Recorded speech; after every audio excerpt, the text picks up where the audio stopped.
kinsay angayan. Proverbio Kapitulo 3, versikulo 35. Ang manggialamon makapanunod sa himaya. Ang Dios nagpili og usa ka kinaiya nga nahiuyon sa iyang kasuguan, ug bisan kinsa nga makaabot sa sukdanan sa iyang gikinahanglan, makabaton og pagsulod ngadto sa gingharian sa himaya. Si Kristo mismo miingon, siya nga motuo sa anak adunay kinabuhi nga walay katapusan. Apan ang dili magatuman sa anak dili makakaplag sa kinabuhi. Dili ang tanan nga nagaingon kanako, Ginoo, Ginoo, makasulod sa gingharian sa langit, kundili siya nga nagabuhat sa kabubuton sa akong amahan nga atuwa sa langit. Og diha sa pinadayag, siya mipahayag, bulahan ang mga nagalabas sa ilang mga bisti nga hatag-as, aron may katungod sila sa pagduol sa kahoy sa kinabuhi, ug sa pagsulod sa mga ganghaan sa syudad, mahitungod sa katapusang kaluwasan sa tawo. Kini lamang ang pagpili nga gipakita sa pulong sa Dios. Ang matag kalag gipili nga magbuhat sa iyang kaugalingon nga kaluwasan, uban ang kahadlok ug pagkurog. Gipili siya nga magsulob sa hinagiban ug makig-away sa maayong away sa pagtuo.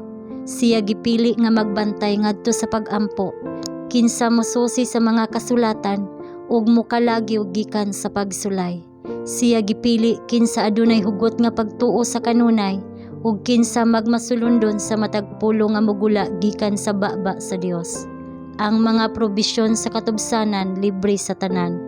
Ang mga resulta sa pagtubos matagamtaman ni adtong nakatuman sa mga kondisyon.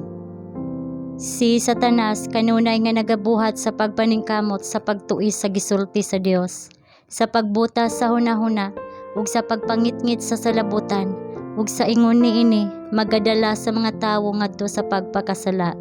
Mao kini ang hinungdan nga ang Ginoo nagklaro, naghimo sa iyang mga kinahanglanon nga klaro kaayo, nga walay usa nga kinahanglan nga masayop.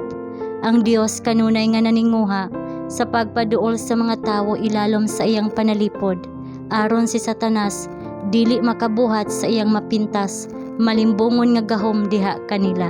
Siya mipaubo sa pagsulti kanila, uban sa iyang kaugalingong tingog, sa pagsulat sa iyang kaugalingong kamot sa buhi nga orakulo. Og kining bulahan nga mga pulong, ang tanan nga kinaiyanhon sa kinabuhi, ug masanag nga kamatuoran, gitugyan ngadto sa mga tawo ingon nga usa ka hingpit nga giya. Ang matag kapitulo ug matag bersikulo sa Biblia, maoy usa ka komunikasyon gikan sa Dios ngadto sa mga tawo.